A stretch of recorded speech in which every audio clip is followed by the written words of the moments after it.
When we talk about portable power packs, normally we mean the kind of battery you slip in your pocket to power your Pokemon hunt. This isn't one of those. This is the Anker Powerhouse, and it's the biggest battery I've ever reviewed. I'm Michael Fisher, and this is MrMobile.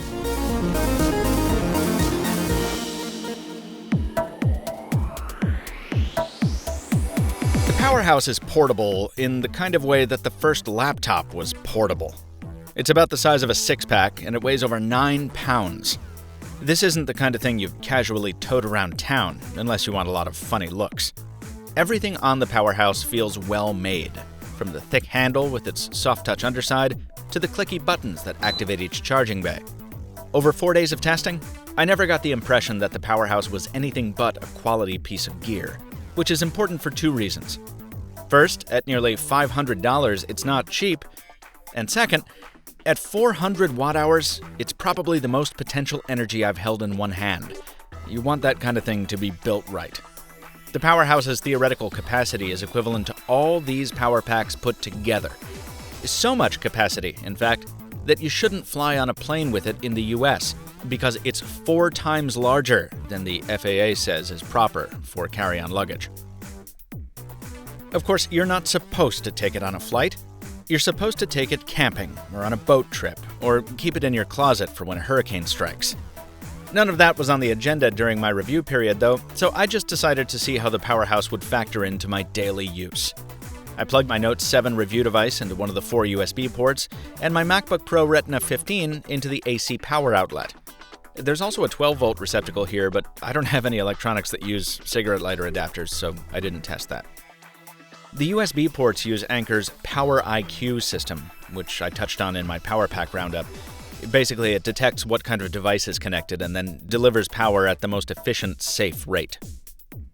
The AC charger will accept any standard US wall plug, and my MacBook had no complaints.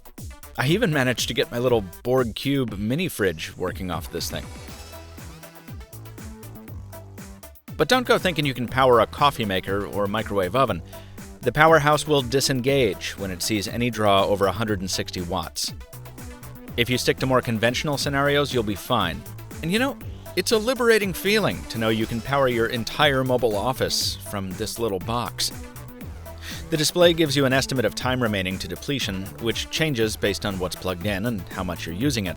But in my experience, I found it mostly unreliable. I'd much prefer just to see the percentage remaining instead.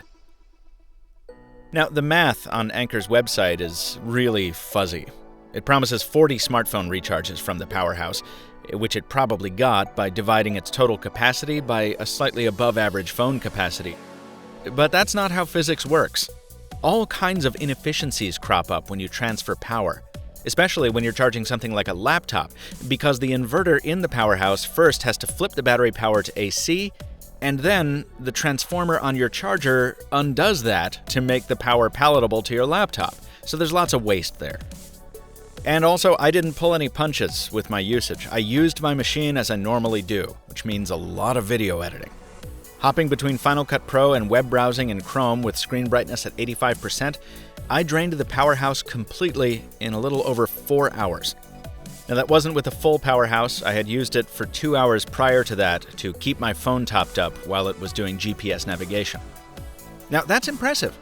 This thing powered my everyday devices at their most power-hungry modes for almost a full workday. But don't get bamboozled by the rated capacity, and don't take the marketing promises at face value. When it comes time to recharge the Powerhouse, the wall charger will get you from 0 to 5 hours of estimated capacity in about 90 minutes. I left it charging overnight, and it was full 8 hours later. Anker also has a solar charging solution on the way, but it wasn't yet ready at press time. The Powerhouse is a cool product, but it's also a very niche one. For most people, pocketable power packs are going to be a much better fit than this beast. And according to some Amazon reviews, there's basically no way to replace any of the cells in here once they inevitably wear out. Still, there's a lot of power here in a relatively small package. Its wide array of ports make that power very easy to get at, and it's much lighter than the immediate competition. So if you often find yourself just out of reach of a power plug, or often in the dark thanks to an unreliable electric company, the Powerhouse might just deserve a shelf on your workbench. Just as long as you remember that it's a battery, not a miracle worker. For more battery talk, because I know you love it, check out MrMobile's earlier Power Pack video, folks, and subscribe to see more videos just like this one. Until next time, thanks for watching, and stay mobile, my friends.